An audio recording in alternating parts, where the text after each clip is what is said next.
welcome to Everyday Storytelling. How are you doing today? I don't know if they can hear us yet. I've still got Circle of Death over there. We are going to be reading the Bible. We are going to be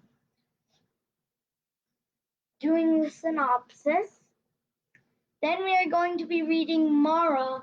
Hopefully you have drawn the picture of Mara.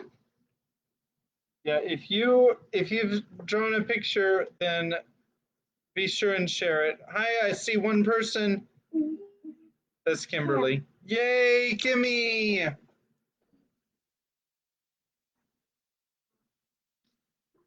So we are reading Galatians 5. She's downstairs.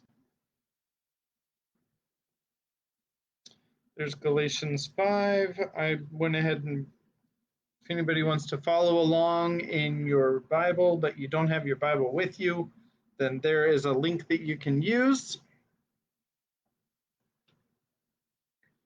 And like I've said, we will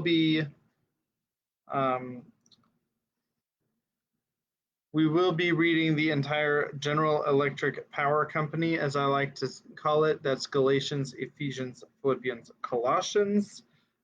We might tag on Philemon along after that, although I kind of want to read Philemon later, and I'll explain that when I read it, and you'll understand.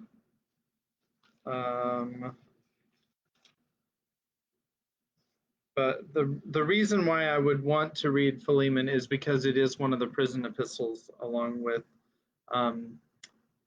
Ephesians, Philippians, and Colossians. So those are the four epistles that Paul wrote in the prison in Rome while he was under house arrest. Are you ready to listen now? Yeah. Okay, perfect. This is Galatians chapter 5. For freedom, Christ has set us free. Stand firm, therefore, and do not submit again to a yoke of slavery. Look, I, Paul, say to you that if you accept circumcision, Christ will be of no advantage to you. I testify again to every man who accepts circumcision that he is obligated to keep the whole law. You are severed from Christ, you who would be justified by the law. You have fallen away from grace. For through the Spirit, by faith, yourselves eagerly wait for the hope of righteousness. For in Christ Jesus, neither circumcision nor uncircumcision counts for anything, but only faith working through love. You were running well. Who hindered you from obeying the truth? This persuasion is not from him who calls you. A little leaven leavens the whole lump. I have confidence in the Lord that you will take no other view, and the one who is troubling you will bear the penalty, whoever he is. But if I, brothers, still preach circumcision, why am I still being persecuted? In that case, the offense of the cross has been removed. I wish those who unsettle you would emasculate themselves. For you were called to freedom, brothers. Only do not use your freedom as an opportunity for the flesh, but through love serve one another. For the whole law is fulfilled in one word: you shall love your neighbor as yourself. But if you bite and devour one another, watch out that you are not consumed by one another. But I say, walk in the Spirit, and you will not gratify the desires of the flesh. For the desires of the flesh are against the Spirit, and the desires of the Spirit are against the flesh. For these are opposed to each other, to keep you from doing the things you want to do. But if you are led by the Spirit, you are not under the law. Now the works of the flesh are evident: sexual immorality, impurity, sensuality, idolatry, sorcery, enmity, strife, jealousy, fits of anger, rivalries, dissension, divisions, envy, drunkenness, orgies, and things like these. I warn you, as I warned you before, that those who do such things will not inherit the kingdom of God. The fruit of the Spirit is love, joy, peace, patience, kindness, goodness, faithfulness, gentleness, self-control. Against such things there is no law. And those who belong to Christ Jesus have crucified the flesh with its passions and desires. If we live by the Spirit, let us also keep in step with the Spirit. Let us not become conceited, provoking one another, envying one another. So that is Galatians chapter 5. Some rather harsh words there, and I hope you're enjoying the Bible. And you know what? It really doesn't matter because the Bible is the truth. So at this time, Kimberly is going to come and give us a synopsis. She already sent the links. Here she comes. Kitty Cat decided she wanted to sit on me. Yep. So what happened in the last chapter was Mara successfully posed as the princess's interpreter, and the princess, after a while, met the queen, and the queen was super friendly. She was not friendly at all. No. She made everybody bow down to her on their faces. It's like their faces to the floor. And only let the Canaanite, well, isn't it Canaanites? Yeah, I was right, sorry. Yeah, and after she bowed down, only after did she let her stand up and everything and talk to her. And she was a bit nervous, so she had Mara make up something at one point, and she said something very polite that she probably would not have said because apparently they're barbarians. And she was wondering, like, JJ, stop. She was wondering, like, if she was gonna report that this guy basically made her a double agent, and she was like, if I give this side some information and give the other side information, then I only really need to, like, nobody knows that I'm with the other side, right? So she's just gonna stay quiet for a while, and hopefully meeting times don't intercept. Like, if one person is meeting her at the same time as the other person. Now you're adding commentary. Yeah, I know. So this isn't part of the synopsis. Haha. Delete all of that from the synopsis. Not all of it, but the last part. Yeah, so we're gonna start changing the name of the synopsis to the commentary by Kimberly. Commentary by Kimberly. How about that? Okay, we're still waiting for Rebecca. She has not showed up yet. Should I just go ahead and start? She might be in a class or something. All right, I'm gonna go ahead and start, and she can watch the video. But here we are. Chapter 9. JJ, are you supposed to be in your bed?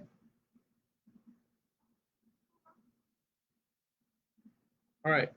Chapter 9, Lion in a Snare. Oh, that reminds me. So JJ mentioned that Lion in a Snare sounds sort of like Lion, Witch, and the Wardrobe. And Lion, Witch, and the Wardrobe was published before this book. It was published in 1950. This book was published in 1953, so that is slightly before. It is very possible that Eloise Jarvis McGraw was familiar with The Lion, Witch, and the Wardrobe. I see one person. it was very possible that she was familiar with that book. So, although I find it unlikely that she knew C.S. Lewis personally, but it is, I suppose, possible. So, all right. So, chapter 9, Lion in a Snare. Inani's summons from her intended bridegroom came within the hour. By that time, the effect of the queen's laughter had worn off, leaving Mara free of forebodings and once more impudently confident, lost my place, of herself and her wits, and anticipation of the ironic encounter just ahead, in which she herself would become the messenger she had been ordered to discover and betray, fairly intoxicated her. What delicious mischief! It was really too bad there was no one to enjoy it but herself. But then, she reflected, neither Sheftu nor her granite-jawed master would be likely to see the humor of the situation.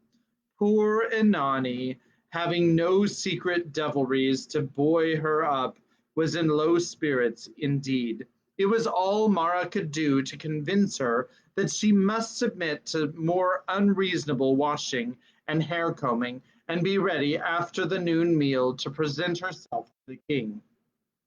But Mara had a firm way with her, and the food did much to restore the prince's quailing spirits. So when enough water had trickled into the water clock to raise the level to the proper mark, Inani rose, and accompanied by Mara and two of the Syrian women, followed another chamberlain through gleaming halls wainscoted in gold leaf, through gardens and passages and rooms of state to the apartments of the king. It was easy to see the position to which Thutmose had been reduced in this stronghold of his sister. His rooms were lavish and his slaves numerous, but the atmosphere of his apartments was that of a luxurious prison. The guards, one felt, were less to keep intruders out than to keep Thutmose in. As for the interview itself, it was quite lacking in the ceremonious pomp that had characterized the Queen's audience. Thutmose inspired not awe but sound respect, as Mara found when he strode into the room, attended only by a couple of slaves and a scribe. He was a short, powerfully built man, with the nose of a conqueror, vigorous and restless in all his movements. As soon as she saw him, Mara began to understand Sheftu's fanatic loyalty, for the fire in those direct brown eyes caught the imagination and held it.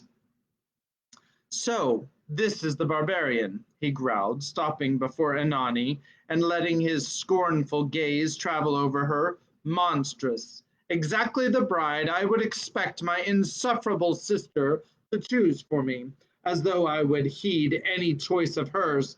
Ha! Send the wretched creature away." He turned and started back toward the room he had just quitted, then changed his mind and swung around to Mara. "Who may you be?" he demanded. "Mara, the interpreter," breathed the girl in relief. For a moment she had thought the interview already ended and her chance lost. "Interpreter? What need of that? I know Babylonian, though I care not for it overmuch. A mumbling language." Mara thought fast. Already he was poised to leave again, and he must not.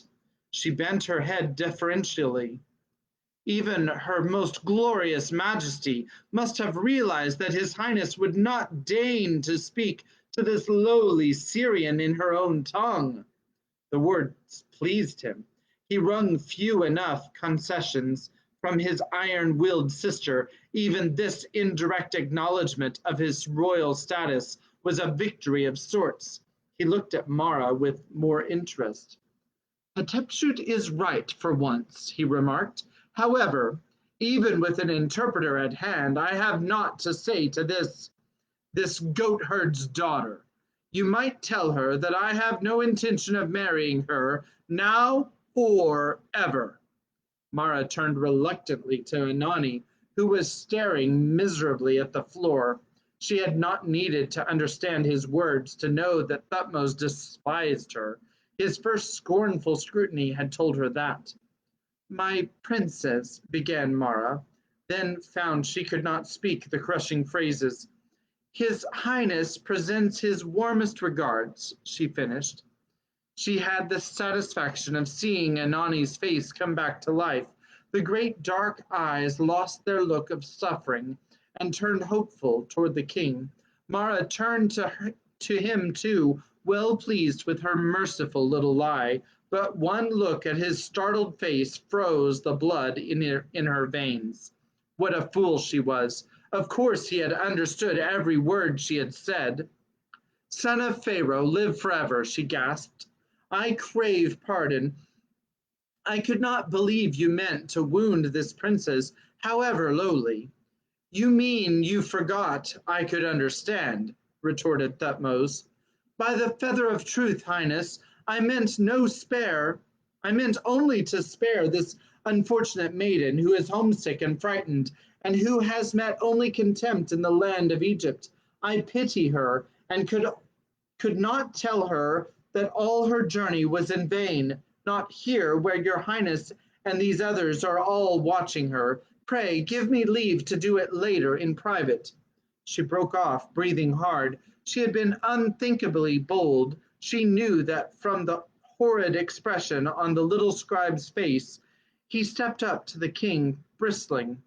"Your Highness, this impertinence is intolerable.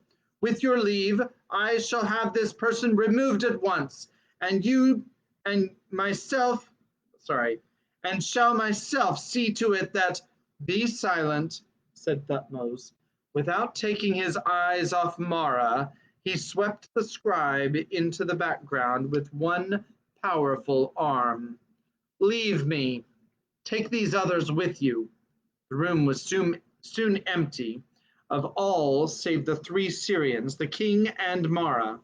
Thutmose took a step nearer, his eyes still boring into hers. "Now, little one," he said quietly, "perhaps you will tell me who you really are." Anani spoke up. "What does he say, Mara? Why do you not translate?" Mara managed to control her delight long enough to answer rapidly. "He wishes to know if you are more comfortable with all those others out of the room." Why, yes. Mara, tell him I am much more comfortable."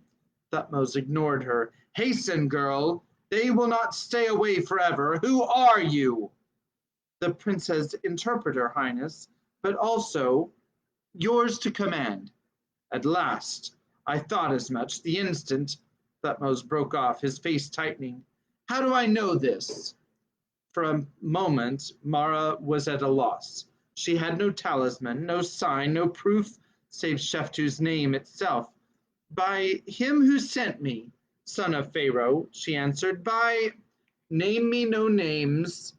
The very walls are spies. Describe him if you can." "Yes?" "No, Mom is still downstairs. And you're supposed to be in your room."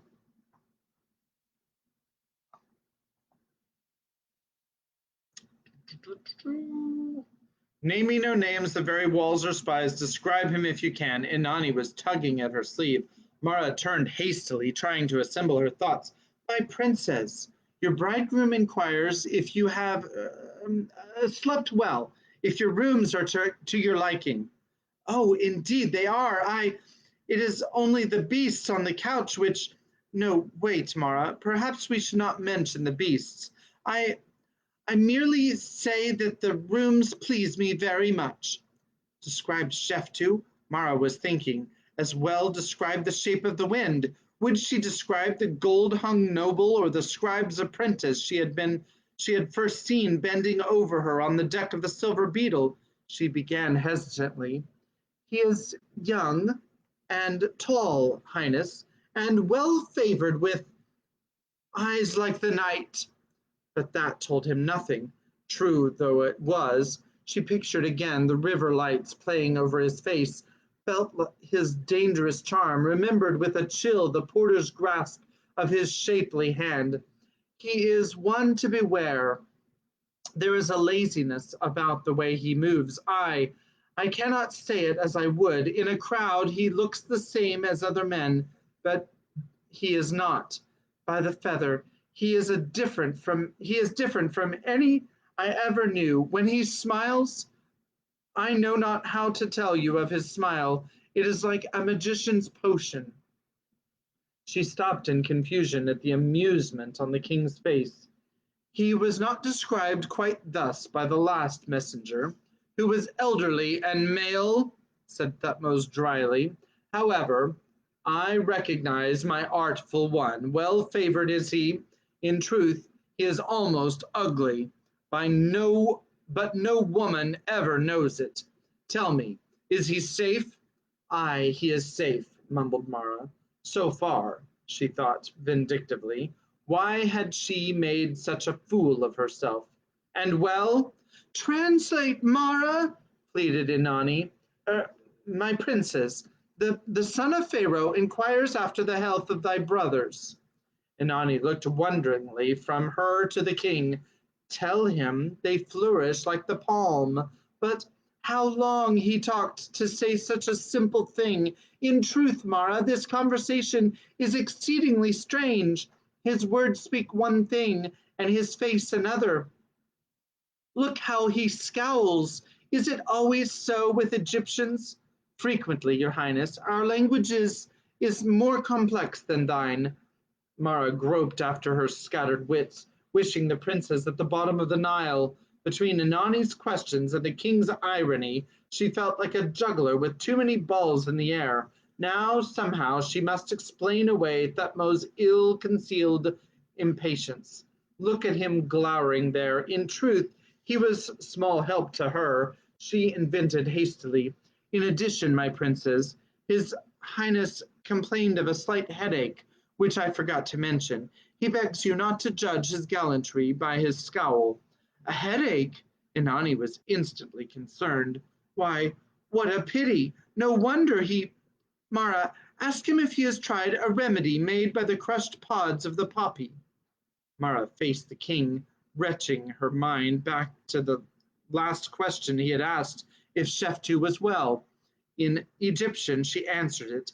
Aye, he who sent me is in the bloom of health. Hi, the gods be praised. Tell me, blue-eyed one, where did he find you? On a Nile boat called the Silver Beetle. We happened to travel together up the river and met quite by chance. By chance, eh? I'll wager nothing was left to chance from then on. He's thorough, that one. I wonder what axe he found to hold over your pretty head. Perhaps not, but those night-black eyes. Thutmose chuckled, but waved back her retort. Never mind, I'm sure of him, therefore of you. You may give... He stopped, jerking his head irritably at Inanni, who was showing signs of impatience. Proceed with your sweet Babylonian nothings on my behalf, then give me his message. What did he say, Mara? Has he tried the poppy pods? No, my princess. He's never heard of such a remedy. He says he will consult with the royal physician about it and is touched by your interest in his welfare. Are you sure, Mara? He does not look touched, only angry. Aye, but that is his headache. Indeed, he is not only touched, but smitten with your highness. He expressed great astonishment that one so comely should also have a warm heart. Inanni began to glow. Comely? Did he call me so? Indeed, then he cannot be angry after all. I believe he is lonely, Mara. He needs a woman to care for him. That's what it is. None of these cold Egyptian beauties, but someone to love and soothe him. Tell him I will prepare the poppy draught with my own hands, and no other shall touch it. How I misjudged him. He is kindness himself, and so handsome. Is he not handsome, Mara? Murmuring agreement, Mara turned with some nervousness to the startled Thutmose. Pray restrain yourself, he told her. You will have this fat Syrian in my arms. Come, give me the message, and hasten, our privacy will not last. The war hawk is coming. An instantaneous change came over Thutmose. Amen be blessed, he exclaimed. He gnawed his lip in a moment, staring at nothing, and Mara could feel herself and Inanni recede into limbo of unimportance. Suddenly he whirled and began to pace up and down, until she was reminded of a panther in a cage. Inanni turned to her, bewildered. Why does he act so, Mara? What did he say? That he is overjoyed with your offer to prepare the poppy pods. He is now trying to remember whether there are any in the palace storerooms. Oh, he need not worry over that. My women brought plenty from the homeland. Tell him the draught will be here within the hour. Mara hesitated. The king's preoccupied scowl was formidable. She knew he had forgotten their very existence, but Inanni urged her impatiently. Tell him, Mara. Son of Pharaoh, Mara ventured, I crave pardon, but I must speak lest this maiden grow suspicious. Eh? What? Will your highness allow her to prepare this draught? Aye, aye. Let her do what she likes. The war hawk. Thutmose kept on pacing. That was the exact wording of the message. Aye, your highness. By Amen, that even my clever one should have such powers of persuasion. I begin to think he is the great magician himself, and indeed he'll have to be. We must have gold now, much, and more than much. Tell him that. Ask him. The king halted beside a table, his back to Mara. He picked up a papyrus that lay there, turned it absently in his fingers a moment, then tossed it down again. Ask him, he went on quietly, if his magic is indeed a shield and a buckler to him, for he must go on a far journey. There is one, and only one, in the land of Egypt who will give gold for my sake, and who has enough. He paused again, as if reluctant to go on. Mara mechanically invented some fiction or other for Inanni, but her attention remained on the king. A far journey? What was he talking about? There was something strange in his manner, an air of dread coupled with grim resolve that promised no easy task for Sheftu. Suddenly Thutmose whirled and planted his feet. Thou of the blue eyes, he said with quiet menace, thy life is worth less than nothing should this reach any ears but his. Do you understand that? Mara nodded, shrinking back a little. His glare was frightening. Then here is the message. Tell him he must journey to the river of darkness, as we talked of long ago. He must take the treasure of him who sleeps there, even the royal cobra from his brow and the collar of amulets. The river of darkness? Mara choked on the words. Aye, he must take from the dead the gold Egypt must have to live. He must go down into the land of night and bring it forth to me. There was a cold emptiness in the pit of Mara's stomach. Sheftu's orders were to commit the foulest crime known to Egypt, to rob a pharaoh's tomb. He must break open doors once sealed with prayers and chanting for all eternity, descend into echoing silence, deepest night, creep through rooms and passages and darkest mystery to the farthest chamber where Pharaoh dwelt amidst his treasure, and he would die there trying to wrest it from the Kefs who guarded it. He will never come back, thought Mara. Thutmose watched her narrowly a moment as she stood sick and numb with what she had heard. Softly he added, he knows which door to enter. Then he jerked away to the wine stand at the other side of the room, tore the garlands off the jug, and splashed a cup full of the amber liquid. You may arrange audience for this Syrian whenever you need to see me, he rapped out. Begone now. Mara managed to stammer something to the puzzled Inanni, and they withdrew. The king did not acknowledge their farewells. When they left the room, he was still standing with his back to them and his head bent, turning the empty wine cup over and over in his hands. Mara never quite knew how she explained that last few minutes to Anani's satisfaction, or to what mingling of headache and ardor she attributed the king's behavior. But the words must have convinced Anani, for the farther she progressed down the halls and passages to her own apartments, the wider she smiled and the faster she walked. Flushed and talkative, she summoned her women as soon as she reached her suite and immediately set them preparing the poppy pod headache potion. Quickly, Jezra, Quickly, Yezra, the finest pods you brought from the homeland, and the little mortar and pestle. Dashtar, fetch a flagon of water and a cup that measures its own contents, for we must know to the width of a hair, lest the draught be too potent. His Highness will find relief soon, I am sure of it. He is so kind. I cannot tell you how thoughtful he was of my comfort, but he is a strange man none the less, scowling and sudden. But um, I was half frightened of him at first. It was his headache that made him so. How he paces up and down, up and down. The quick, excited voice ran on. The plump fingers worked diligently from the pestle, or with the pestle. The room was full of the mumbling hiss of Babylonian comment, exclamation, and question. At last, Inanni had something to talk about and something to do. She was happier than at any time since leaving Syria. Not so Mara. The interview with Thutmose had so disturbed her that she could barely keep up the pretense of listening to the women's chatter.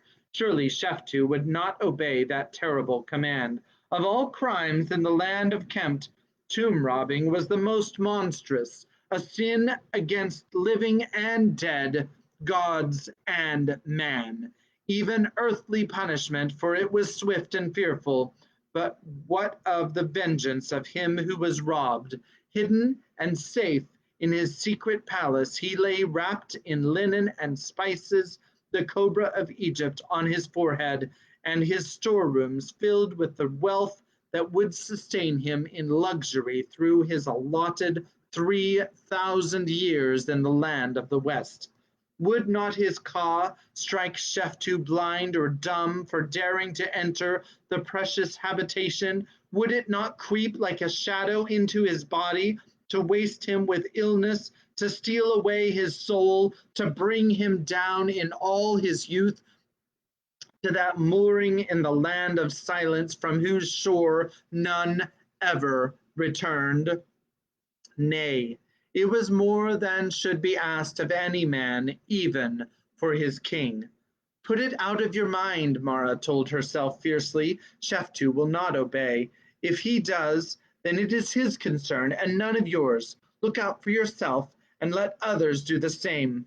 But the old formula did not comfort her this time, nor did the sight of Inani's joyful face as she labored over the poppy pods and repeated for the admiring Syrians every smallest word of the conversation she believed she had held with the king, a cruel deception that had been to raise her hopes when there was nothing real to hope for. Mara was not proud of her handiwork. Surely there must have been some other way, but faced with that pacing lion of a man and two conversations to keep up in as many languages, who could have hit on it? She found she could not bear to hear for the third time how kind and handsome his Highness was. Pleading a need for rest, she excused herself and went into her own room. What Keft had entered into me? She thought angrily, flinging herself down on the couch. Perhaps too much royalty in one day has given me a fever, that I should fret about a fat barbarian and her feelings. This queen, this king, this princess, this great Lord Sheftu, what have they to do with me and my plans? I must beware of them, that's all. They are strangers, they are enemies. I must never forget it.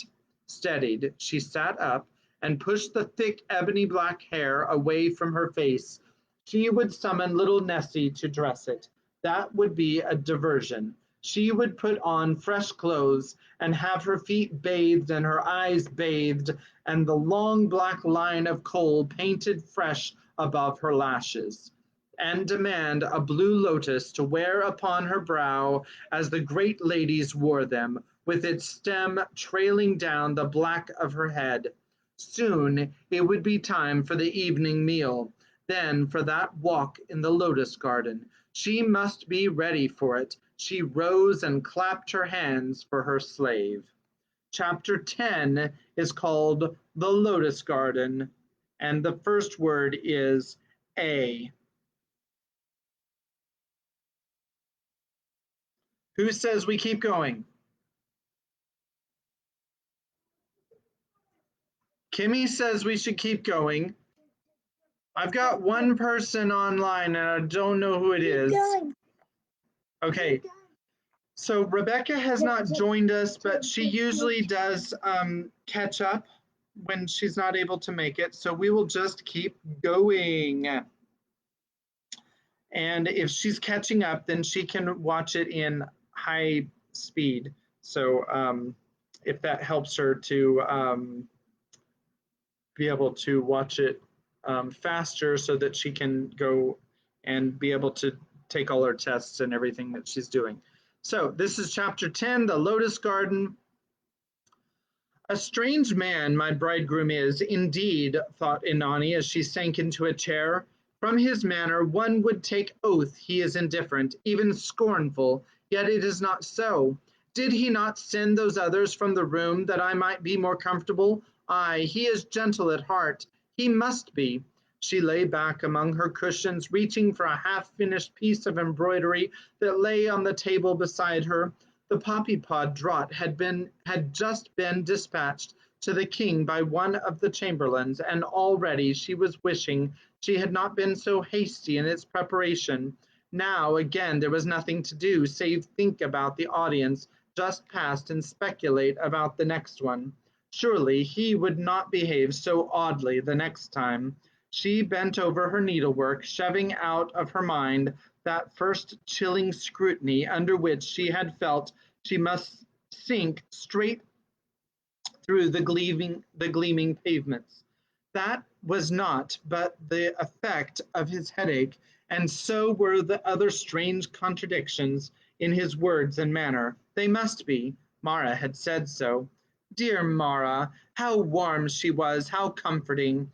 After the marriage, it will all come right, Anani assured herself.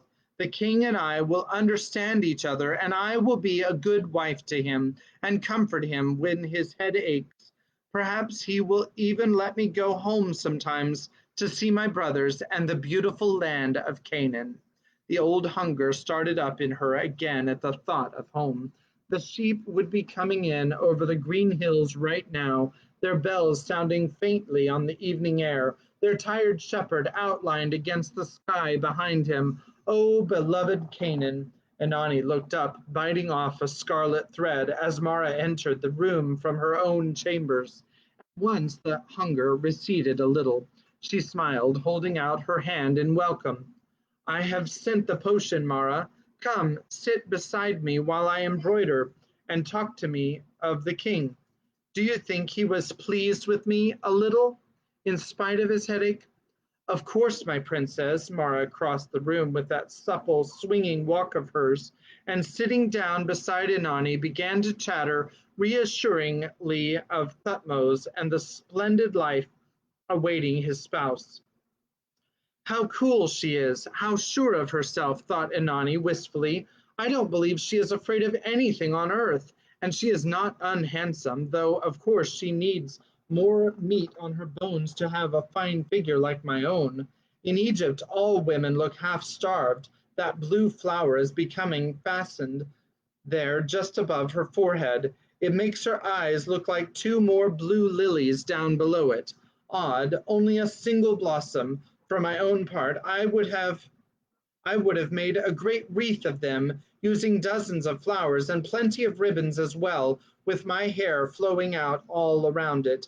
But perhaps that would have been wrong. Mara always knows about these things. Strange that I should have grown so fond of this Egyptian maiden, whom I did not know existed 3 weeks ago. Gentle Ishtar, what would I have done without her in this frightening land? Though I know not what my brothers would say of her, no doubt they would think her glance too bold, for certainly she does not keep her eyes downcast as my maiden should, and has no meekness in her. As for her dress, Inanni blushed and looked away from the narrow garment with its fluted, filmy sleeves, though through which the lines of Mara's brown body were quite frankly visible. But that is the way things are done in Egypt, the princess thought nervously. It is not Mara alone who values coolness above modesty. The servant maids, the haughty queen herself. Inanni drew her shawl a little closer about her shoulders, reflecting that in some ways it was just as well her brothers had stayed at home in Canaan. If they had fully realized the wickedness to which their sheltered young sister would be exposed, they would have risen up in protest against this grand and wealthy marriage. Indeed, they would have. To Anani's relief, the palace servants appeared at that moment, to begin the elaborate ritual of serving the evening meal. She did not want to go on with her thoughts, to remember that whatever protests her brothers might have made, she would have journeyed to Egypt just the same. A Canaanite did not refuse a messenger of Pharaoh. An excellent dinner occupied both her thoughts and energies for a time. She was just beginning on her third pastry when Mara, who had finished some time ago, suggested an after-dinner stroll. It is pleasant to walk abroad in the cool of the evening, and there is a garden with a great pool of lotus, which we must surely visit. I saw it from the roof pavilion this morning. Indeed, murmured Inanni. She found she did not want the pastry after all. Of course, I have no objection, Mara, but will there be many Egyptians there? In Egypt, one must expect Egyptians, my princess, said Mara with a smile. But from the roof I saw no one but a gardener tending the flower beds. I hardly think it will be crowded. But if it is a large garden, Mara leaned forward on her elbows. My princess, it is important that you show yourself. It must not be said that the king's intended hides like a timid hare in her own apartments. No, no, of course not. It would not do. I see that. Let us go at once. I am ready. Dashtar, Yezra, I will not be afraid of these Egyptians, Inanni, though sorry, of these Egyptians, Inanni thought. I must not. Ah, but if only there were not so many of them, all looking at me out of their painted eyes.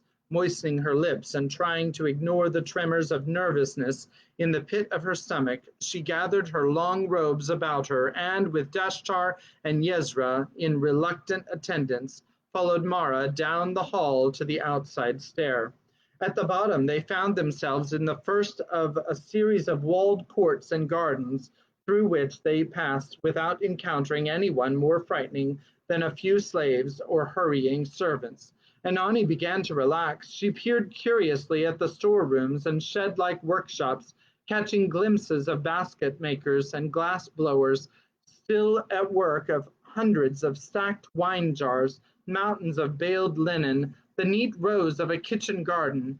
There were vineyards, date groves, curving flower beds in which scarlet sage and larkspur glowed against dark tamarisk trees. As they entered a broad paved area surrounded by weavers' stalls, Inanni gave a start of joy and stopped. Mara, look at the woman yonder, she whispered. She who cards wool. Cards wool. Why, it is just so that we do it in Syria. I believe she is Syrian herself. I do indeed. Look, you, Dashtar, is not that woman from our country? Mara said vaguely. Indeed, she may be. Come, let us go on. No, no, wait. I know she is Syrian. Ah, Yezra, do you remember old Ninurta, who taught us to handle the carder when we were children together? Ay, mistress, and this woman resembles her a little, as I trust in Ishtar. the same broad brow, the little downy mustache on the upper lip. How happy we were then, sighed Inanni. Mara was fidgeting, saying something about the lotus garden, but Inanni was lost in her homesick dreams. The woman with the carter looked up and smiled, and it was as if a small patch of Canaan opened up suddenly in this alien land, with old Ninutra holding out a hand in welcome. I must talk to her, breathed the princess. She started forward, but Mara caught her elbow. Nay, Highness, we must not tarry here. But why not? There are other days to see the lotus garden. Indeed, Mara, I would rather sit a while with this woman from my homeland than visit 100 gardens. How kindly she looks at me. Perhaps she will let me ply the carter for a while, and we will talk about Canaan. Nay, wait.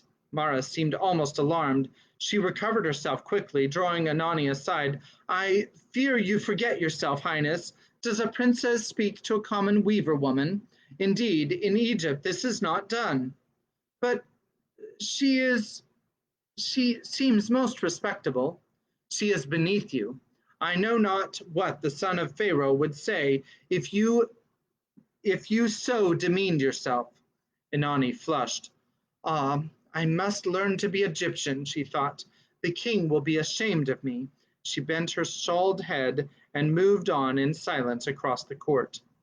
It is, of course, possible, said Mara after a moment, that you speak to that woman in another way. In your own apartments, perhaps. Yes, it would be quite proper for your highness to send for her. Then why may I not speak to her here? Thought Inanni. Mara's tone seemed strangely unconvincing, even distraught. Inanni stole a backward glance across the courtyard at the Syrian woman's broad, kindly face and nimble fingers, away from which she was being led, I almost hurried, at a pace hardly suitable to an evening stroll. What was the matter with Mara? Even now her smile was nervous, as if she were having to force herself to behave normally. Could it be that she was in a hurry and had feared to be delayed in the court of the weavers? It was a surprising idea, but though Inanni did not see how it could be so, the more she thought of it, the more certain it seemed. They passed through the gate and stepped onto a wide pavement bordered by stone rams, the far end of which was blocked by high bronze doors and an armed sentry. What place is this? Inquired Inanni. I believe it is one of the entrances to the palace grounds. Mara stopped, her face quickening with interest. Aye, it is. Yonder doors pierce the great walls themselves, and on the other side is Thebes. Aye, princess, I would love to walk abroad in that city. A place of marvels it must be. Mara, come. That sentry is ogling you, whispered Inanni, tugging at Mara's sleeve in embarrassment. Mara's eyes shifted to the sentry, measuring him so coolly that the princess hurried on, scandalized, across the pavement. Mara shrugged and followed. Aye, he is not so handsome as he thinks he is, she commented. Come, through this wicket now. I think this is the hedge which borders our lotus garden. Anani was glad to dodge in anywhere away from the sentry's bold grin, but as they pushed through the last gate, he vanished from her mind. Her first impression of the lotus garden was of vast sweeping lawns and the sparkle of water. Her second, of a throng of people. She shrank back in dismay, but Mara had already started down a path strewn with powdered lapis lazuli, and there was nothing to do but follow. The place was almost a park, spacious and well watered, dotted with clumps of palm and acacias under which nobles and their ladies lounged. Beside them were low tables laden with beribboned wine jugs and bowls of fruit. Behind them, slaves waved great plumy fans. Dominating all was the long lotus-shaped sunken pool in the center of the garden, blue as heaven with countless lilies. Their perfume filled the air. Is it not beautiful, Highness? Is it not all I said and more? Inanni mumbled assent, hoping she did not appear as gawky and contrite as she felt. The whole court of Pharaoh must be gathered here to take the air. Two gossamer-clad ladies sauntered by, their fashionable blue-wigged heads like heavy flowers on their fragile necks, cones of slowly melting perfume ointment resting atop their curls. The fragrance of myrrh drifted by with them. A coal-black Nubian in a slave's shanty crossed the path, carrying a wine jug and a bouquet of golden cups. "Lift up thy head, Rose of Canaan," came Mara's low voice. "Do not mind a few stares. Remember, it is not every day these lesser folk may gape at one destined to be the bride of royalty." Mara's words were reassuring as always, but her manner was preoccupied. She was scanning every part of the garden, a faint frown between her slanted eyebrows. The very stronger the notion returned to Inanni that her interpreter had business of her own in this place. Was she meeting someone, perhaps a sweetheart? Why, she could have told her, thought the princess. I would have understood with all my heart. Mara turned just then, touching Inanni's arm to guide her into a branching path. Her hand was like ice. Perhaps not a sweetheart, worried the princess. Perhaps someone she fears. They were making their way to a stone bench under a big acacia tree near the pool's edge. It was in plain sight of the rest of the garden, but some distance from the nearest group of courtiers, to Inanni's relief. She sank down, grateful, upon the bench and allowed Yezra to pour her a cup of wine from the flower-wreathed jug nearby. It had been no short walk, and when one possessed a fine statuesque figure with plenty of curves, one got out of breath easily. It was good to rest. "Shall I pluck you a lily, my princess?" Mara murmured. Without waiting for permission, she moved down the grassy slope and stooped to the froth of blue flowers in the water.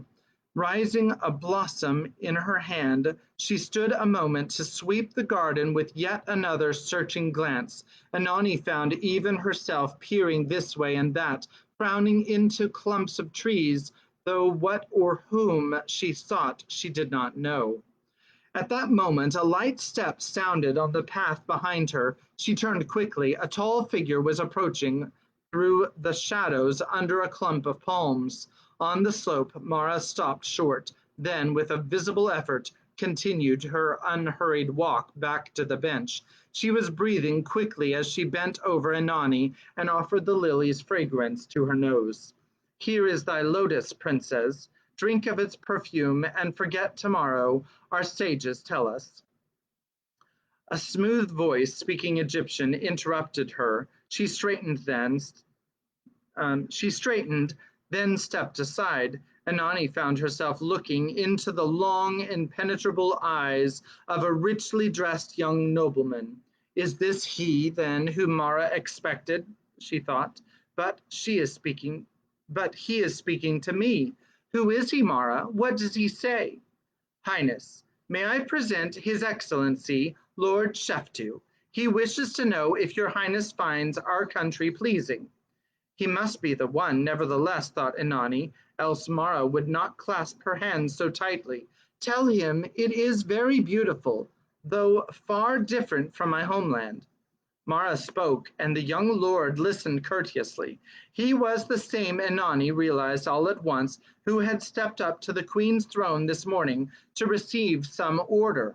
How attractive he was, to be sure, except for his beardless jaw, shaved clean as a baby's after the strange Egyptian custom.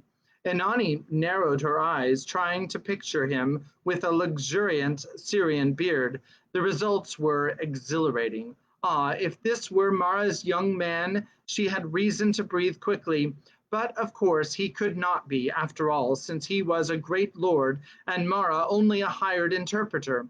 It was very confusing. "My lord wishes to inquire if you enjoyed your audience with the king," Mara was saying. "Oh, yes, indeed. His Highness was ever so kind."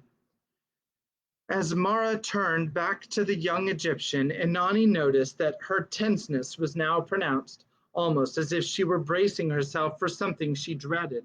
Was she in love with this chef too, or in mortal fear of him? Anani could not decide. Evidently, what Evidently, what she was trying to tell him was of the gravest consequence, but he would not let her finish, and his voice was stern in spite of his mask of casual interest. Can they really think I believe she is only translating my one little remark? Thought Anani, almost amused. Of course, she might not have suspected, had she not guessed Mara was coming here to meet someone. It did take more time to say a thing in Egyptian, as Mara had explained this afternoon. Think how many words the king had used to make statements that were quite short and simple in Babylonian. A strange man, the king, scowling through his courtesies. But that had been quite different. Mara and this Lord Sheftu were actually talking of their own affairs. The young Egyptian made a remark, turning graciously to Anani as he did so. She had opened her mouth to say that she had no objection to their conversing privately, that they need not pretend, when another thought struck her like a blow. Suppose it had not been different this afternoon. Suppose there were not such dissimilarities in the language. Suppose Mara and the king had been pretending too. Lord Sheftu inquires, repeated Mara, if you find the wine to your taste. Will you not answer, Highness? It is very good, said Inanni mechanically. Impossible, she was thinking. There could be no reason. But she felt almost numb. This Sheftu was not interested in the wine. He was watching Mara out of the corner of his eye. Just so had it been at the audience. The king's manner bespeaking one thing and his words another. Before Baal, it was so. They were all deceiving her, thinking her too stupid to understand. Ay, and she had been stupid. She had believed because Mara told her to believe, because she wanted to believe. My lord inquires whether you enjoyed your journey, Highness. What? Yes. No. It doesn't matter what I say, she thought. They're not listening to me, only to each other. I am of no importance. And the king, Mara, why did you deceive me? That was the part she could scarcely credit yet, that Mara would lie to her so callously. But she must have. It explained everything strange about that audience, the king's scowls and his honeyed words, even his restless pacing. Aye, it was true. Therefore, all she had been told was untrue. Thutmose was not kind. He was scornful and arrogant, as his first terrible scrutiny had indicated. He was not pleased with his intended. He despised her. I want to go home, thought Inanni, closing her eyes. Oh, gentle Ishtar, let me go home to my own land. Somehow she got through her part of the brief conversation, never knowing what she said. Before long, the young man bowed and went away. For some time, Anani sat in silence, slowly, very slowly, accepting the truth. Mara, in the act of offering a platter of sweetmeats, bent over her in concern. My princess, are you ill? No, but you are tired. Come, we will go back to the palace. It has been a long day. Could she be pretending still? Thought Inanni as she gathered her shawl about her. No, her voice is warm and sweet. Then why did she do this to me? Perhaps only to be kind, that I might not know my bridegroom scorns me. Bridegroom, alas, he will never marry me. They walked slowly up to the rise to the main path. The light had faded, a few pale stars showed overhead, and the courtiers were drifting out of the garden. The fragrance of the lotus came to Anani's nostrils, and the peace of the evening touched her with a gentle hand. Perhaps, after all, it is just as well, she thought. I could never have learned to be Egyptian and wear those thin dresses, and look down my nose at humble folk. The king would always have been ashamed of me. Still, if he had let me, I could have been a good wife to him, and comforted him when his head ached. But he does not want that. It was never meant to be. I wonder why I was brought here, to live in loneliness, to no purpose. I suppose I shall never know. Some day, perhaps, when all their planning and struggling has spent itself, they will forget about me, and then I shall be allowed to go home again, down the long river to Canaan. No one will care then. They will not even remember. "You are very quiet, my princess," came Mara's worried voice. "I trust I have not overwearied you." Inanni smiled at her, shaking her head. Poor Mara! It was she who was weary, with all her scheming and struggling. I will let her think I know nothing of this, thought the princess, and help her with her pretending, that her secrets be not such a burden to her. Doubtless she, too, is caught in a web she cannot escape. But for Anani, the struggle was over, and the fact brought a queer sense of relief which grew in her as they walked slowly through the dusk toward the gate in the hedge. Even the sidelong curious glances from painted eyes had lost some of their power to hurt her, she discovered. It did not matter now what Egyptians thought of her.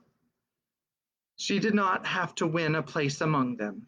Tomorrow, she thought, I will go alone to see the woman carding wool in the court of the weavers. It will be good to talk of home. Chapter 11 is called Night Ride, and the first word is now, and that is where we will stop it for this evening. Once again, I forgot to put my bookmark in. We're at, by the way, page 107 of 279. So more than a third of the way through the book. Mara, daughter of the Nile, once again, if you have time, draw me some Egyptian pictures so that we can display them on the Facebook page. And I would love to post some of your pictures tomorrow or whenever you get them. I do not 100% know for sure whether or not we will be reading tomorrow because tomorrow is my anniversary with Mom. So it's very possible that we won't be home in time for the live stream. And if that's the case, then we will skip and we will. In fact, I might just pre-record Galatians and just have Galatians for tomorrow so we can listen to that. And I'll record that before we leave sometime during the day. And that way we can finish Galatians with Galatians chapter 6. And otherwise, I hope that you're enjoying our Bible reading and Mara, daughter of the Nile. And with that, I bid you adieu. And we will pick up, probably not tomorrow, but for sure on, let's see what day is today, Thursday, Friday, Saturday, in which we can read Mara, daughter of the Nile.